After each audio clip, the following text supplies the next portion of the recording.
Okay, how to get from this to this.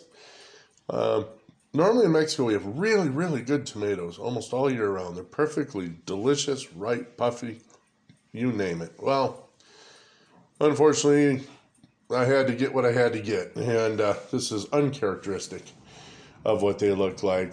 Green, spotted, mottled, but you know what? I can still turn it into a delicious red sauce.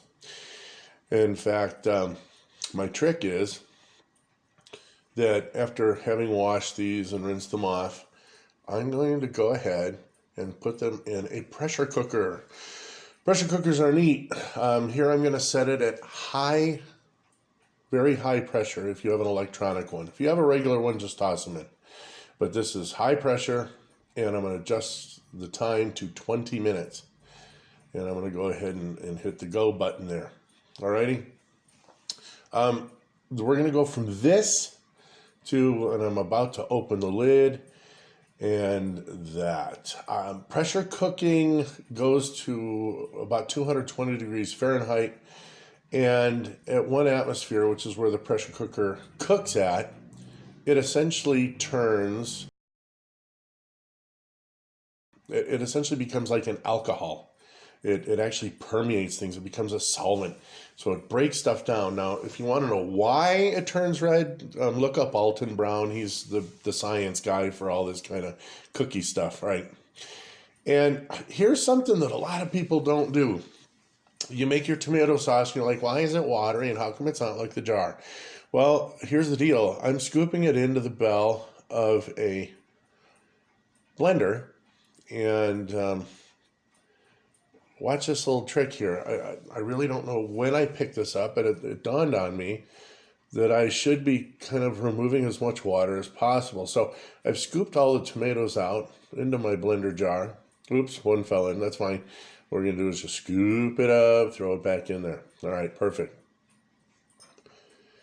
And again, seeds, cores, all of it doesn't matter. And you're like, oh, it's going to be rustic. Well, good.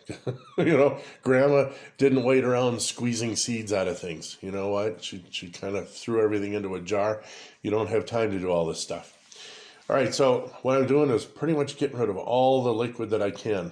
Next, we're going to set it up and put the little cloth there to keep any of the hot liquid from expanding in the jar and blowing out through the top and getting all over your face and turning you into, something, oh, burn, yuck, ouch.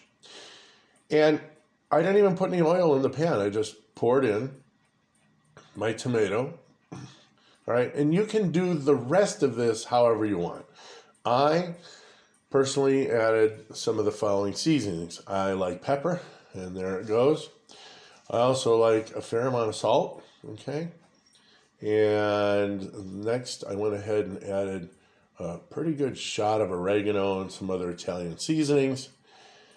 And then I never met a tomato that sugar didn't like. So I add a little bit of sugar to the sauce, and watch this. Quick, boom. That's a little shot of baking soda.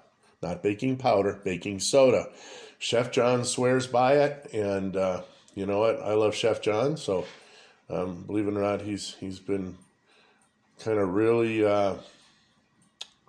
helped me to have formed what I know, along with many other personalities and many other friends here in Mexico. So there it is. There's your beautiful red tomato sauce. Go ahead and bring it up to a simmer and just watch it bubble away. Look at that. And, the tip of my spatula is red, okay? So you can tell how much deeper red even my tomato sauce is. It's absolutely incredible. It's like boiling lava. Look at that, right? If you want it a little thinner, go ahead and add some liquid. And there's the final product. A little bit of parsley. I removed that and went in for the taste here. In Mexico, we don't use sour cream, but we do have like a rather thick cream that I love. It's almost like if you had bolognese sauce, you could go ahead and add whipping cream to the bolognese sauce. Well, I just added on extra with my wife's signature salsa. So now the spaghetti has this tomatoey, oregano-y, creamy, delicious spiciness to it from the salsa. And look, I'm dragging out there. Oh yeah, oh, that's delicious. Is your mouth watering? Like, Dude, that was totally a delicious bowl of spaghetti. All right. So that's how it works, you guys. If you like this video, please like, subscribe, share with as many people as you can. Comment. Let me know how your grandma or your mom did it, or if you think this is a cool way to go about it. Have a great one. Bon appetit.